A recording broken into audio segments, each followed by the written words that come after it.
guys! Welcome to Ikay Kikay's channel. Samahan niyo ako mag-unbox sa mga binili ko para sa mga cats ko. 2 weeks ago, hinatid ng parents ko yung isang adopted cat ko na si Ina dito sa condo.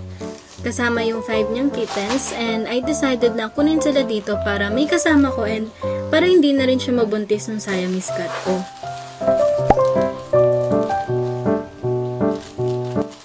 Isa sa mga essentials sa cats is yung cat litter sand, and for me, ang ginagamit ko is tofu since splashable siya sa toilet and since nakatira ko sa condo, mas convenient siya gamitin and less din yung amoy.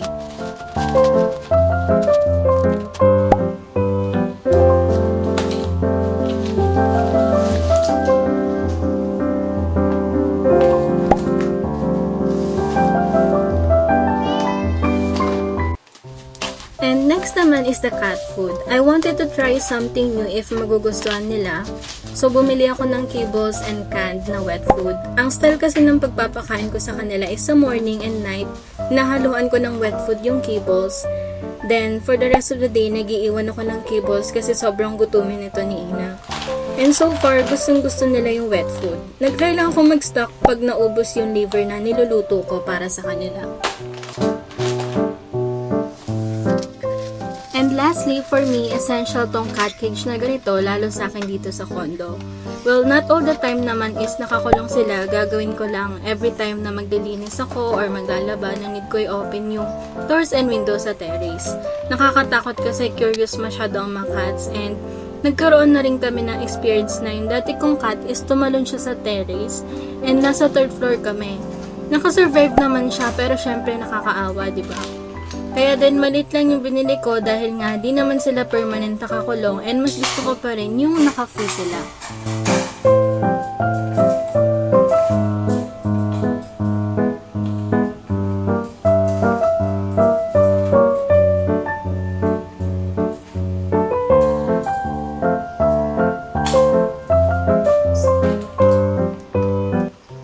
Inuna ko munang nilagay yung gulong para mas madali siyang ilagay since hindi pa na-assemble yung buong cage. May kasama siyang pang-ikot dun sa parang pinaka-tornilyo pero nung tinry ko hindi siya pumapasok. So buti na lang madali lang iikot yung tornilyo and nailagay ko naman siya ng maayos.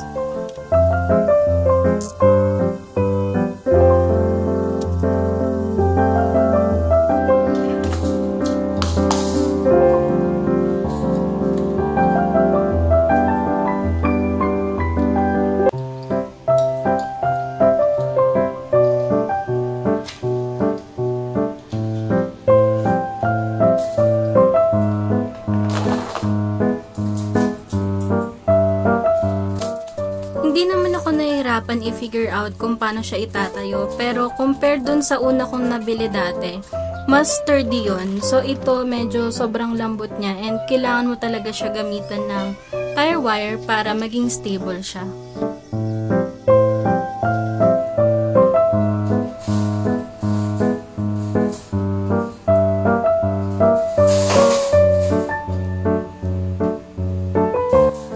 After kong maitayo yung mismong cage, next naman is yung parang mga patungan nila. And pag nilagay mo na to, hindi ka na mahihirapan since stable na rin siya and makakatulong din siya para mas maging stable yung cage.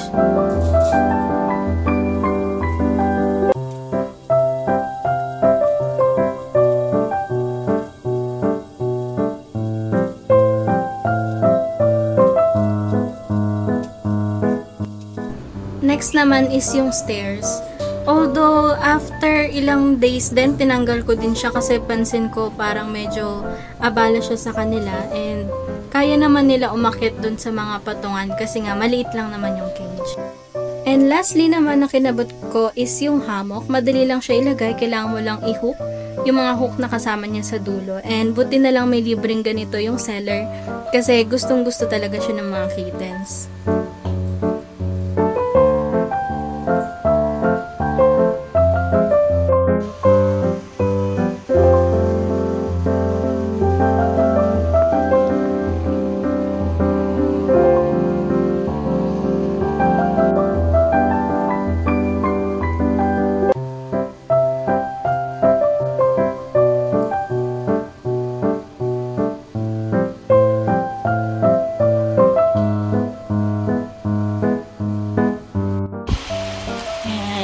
naman halatang gustong-gusto nila yung bago nilang kulungan.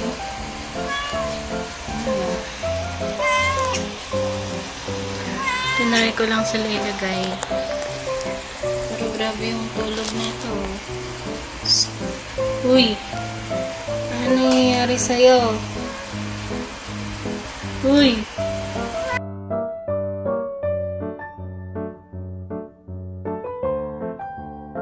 Uy siya.